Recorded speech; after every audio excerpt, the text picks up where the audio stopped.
Welcome to the Hustle Report by Jason Malone, presented by Clicks Media.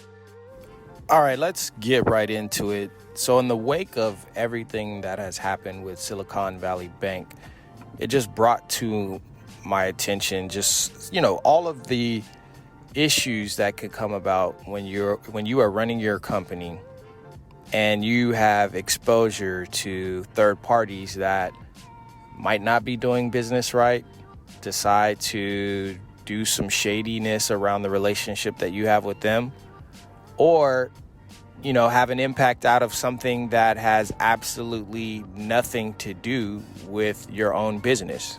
I think in the case of Silicon Valley Bank, the majority of the customers had deposits that were over the FDIC threshold of $250,000.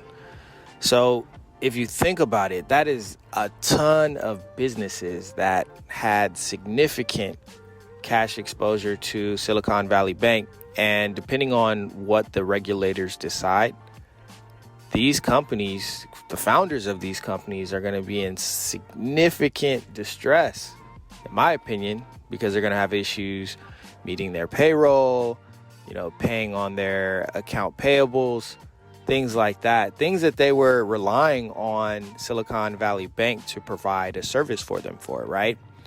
And so, now you have this counterparty risk, basically, for a business that you had no control over.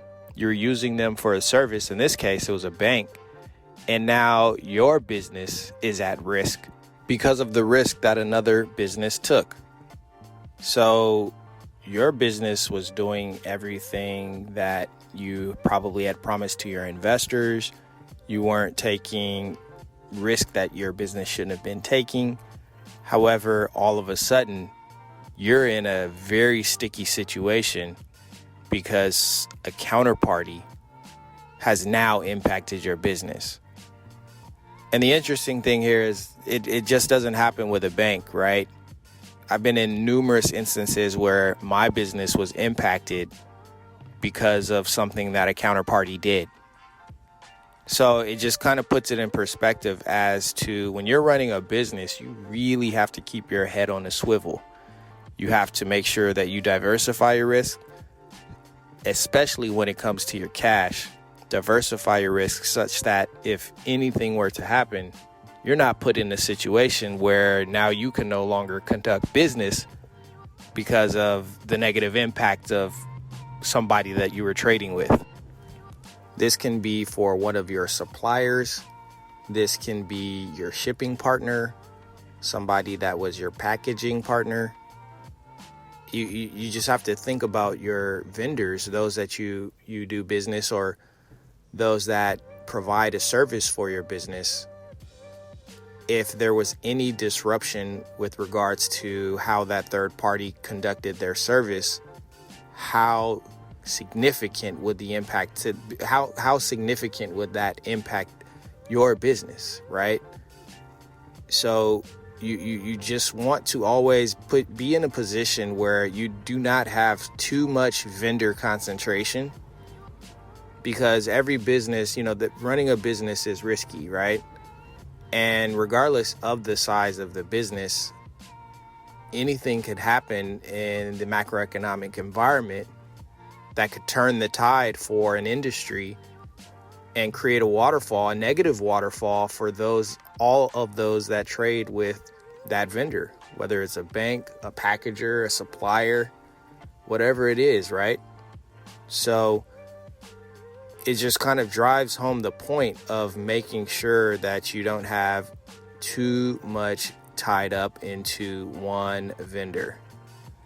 There's an old adage of don't put all of your eggs in one basket. And there are some instances where it does make sense to focus and to concentrate.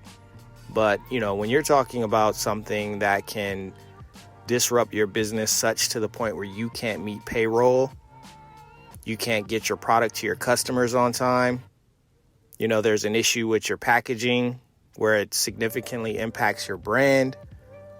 These are all things where you really have to think about and evaluate your counterparty risk when you're doing business with a vendor.